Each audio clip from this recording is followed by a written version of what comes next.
warahmatullahi wabarakatuh. Perkenalkan, nama saya Nur Nahia Maiditya dari kelas 10H. Di sini saya akan membawakan dongeng yang berjudul Perisai Rasulullah SAW, yaitu Nusaybah binti Ka'ab. Nusaybah binti Ka'ab adalah sahabat Rasulullah SAW yang dikenal dengan ketangguhannya, keberaniannya, dan kecintaannya kepada Rasulullah SAW. Nusaybah binti Ka'ab adalah putri dari Rabbah binti Abdullah bin Habib dan Ka'ab bin Amr. Nusaybah binti Ka'ab dikaruniai 4 putra. Yang pertama adalah Habib bin Zaid al-Ansari, Abdullah bin Zaid al-Ansari, Abdullah Azmi bin al-Mazmi, dan Khawlah. Dialkisahkan Rasulullah SAW mengutus sahabatnya untuk berdakwah di Madinah. Sahabat itu adalah Mus'ab bin Umair. Mendengar perintah tersebut, Mus'ab bin Umair menjalankan perintahnya untuk berdakwah dari Makkah ke Madinah. Mus'ab menempuh jarak jauh antara Makkah dan Madinah. Sesampainya di Madinah, Mus'ab berdakwah. Dengan kehebatan Mus'ab dan keramahan para penduduk Madinah, akhirnya beliau diterima dengan sukarela. Tercatat 73 penduduk Madinah memeluk agama Islam. Di antaranya adalah Nusaybah binti Ka'ab dan 2 saudara kandungnya, yaitu Abdullah bin Ka'ab dan Abdurrahman bin Ka'ab. Pada suatu hari, Rasulullah SAW akan membaiat para pemeluk Islam. Mendengar perintah tersebut, Nusaybah yang cinta kepada Rasulullah SAW tidak ingin baiatnya diwakilkan oleh suaminya, sehingga beliau bersikeras kepada suaminya untuk tidak diwakilkan. Akhirnya beliau berjalan dengan 72 penduduk lainnya untuk berbaiat langsung kepada Rasulullah SAW.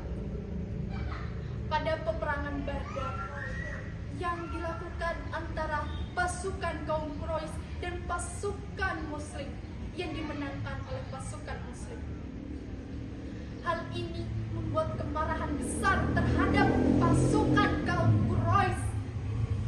Mereka tidak menerima kekalahan mutlak. Akhirnya mereka melakukan peperangan lagi dengan membawa pasukan yang berkali-kali lipat lebih banyak dari sebelumnya. Pasukan kaum Quraisy membawa kaum wanita-wanitanya untuk bergabung di dalam kaum Quraisy dan memberikan semangat kepada laki-laki yang akan berperang. Peperangan pun terjadi. Kaum Muslim yang memiliki jumlah pasukan yang cukup sedikit dan kaum Quraisy yang memiliki pasukan yang berkali-kali lipat lebih banyak menjadikan kaum muslimin kewalahan.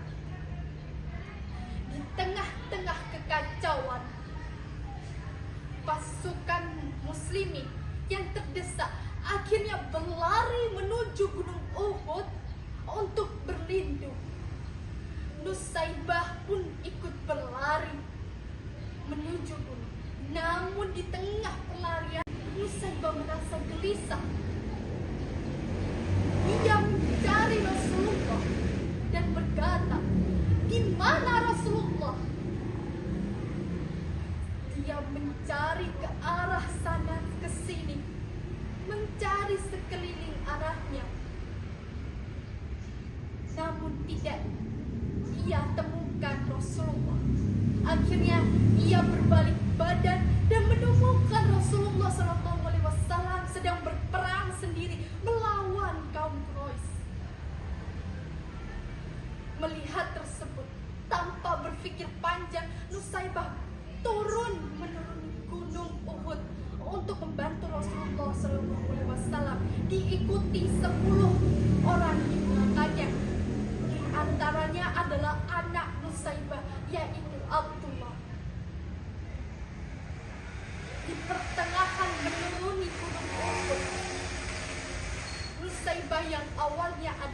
medis di dalam pasukan tidak mempunyai persenjataan lengkap. Beliau pun berkata, "Wahai kalian yang tidak mau berperang di samping Rasulullah, berikanlah pedang kalian, perisai kalian kepadaku. Biarkan aku saja yang berperang di samping Rasulullah." Mendengar perkataan Nusaybah, seseorang di antara pasukan muslim melemparkan senjatanya ke arah Nusaybah. Dengan cepat, Nusaybah mengambil pedang dan perisainya, lalu berjalan mendekati Rasulullah. Dengan kehebatan Nusaybah dalam melindungi Rasulullah dari serangan musuh, sehingga suatu riwayat mengatakan Rasulullah SAW berkata, "Di hari peperangan Uhud, aku melihat ke kiri, aku melihat ke kanan, ke depan dan ke belakang. Disitulah aku melihat Nusaybah mengayunkan pedangnya. Sungguh ia lebih hebat, lebih mahir daripada fulan, fulan, dan fulan." Di tengah-tengah kekacauan peperangan yang terjadi, Nusaybah sempat kehilangan senjatanya. Namun, hal itu tidak membuat ia gentar dan takut. Dia tetap menjadikan tubuhnya untuk melindungi Rasulullah SAW dari serangan para musuh. Sehingga tercatat di suatu riwayat, ia mendapatkan luka 12 hingga 20 luka. Nusaybah yang mengalami luka parah akhirnya tidak kuat untuk berjalan. Ia pun ditandu oleh para tim medis. Rasulullah SAW yang mengkhawatirkan Nusaybah pergi menuju tenda para muslimah yang terbaring. Mendengar salam tersebut, berkata, "Siapakah engkau yang ada di luar?" Rasulullah pun menjawab, "Aku Rasulullah." Rasulullah mendengar hal tersebut. Nusaybah pun beranjak duduk dari tidurnya, lalu menutup tubuhnya dengan kain, lalu berkata, "Bagaimana keadaanmu ya Rasulullah?" Mendengar hal itu, Rasulullah pun menjawab, "Alhamdulillah, saya baik-baik saja ya Ummu Amarah." Rasulullah pun kembali berkata, "Apa yang engkau harapkan dari pengorbananmu, wahai Ummu Amarah?"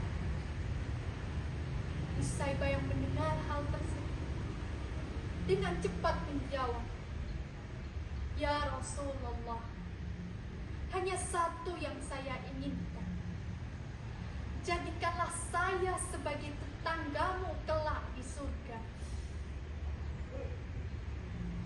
Mendengar itu, Rasulullah pun mengangkat tangannya, lalu berkata, "Ya Allah, berkahilah Ummu Amarah, berkahilah keluarga Ummu Amarah, jadikanlah Ummu Amarah sebagai penghuni surga."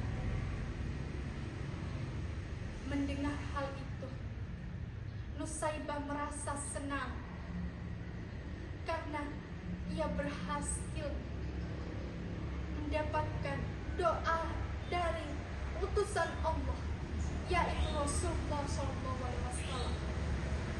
Sekian pidato pendongeng saya.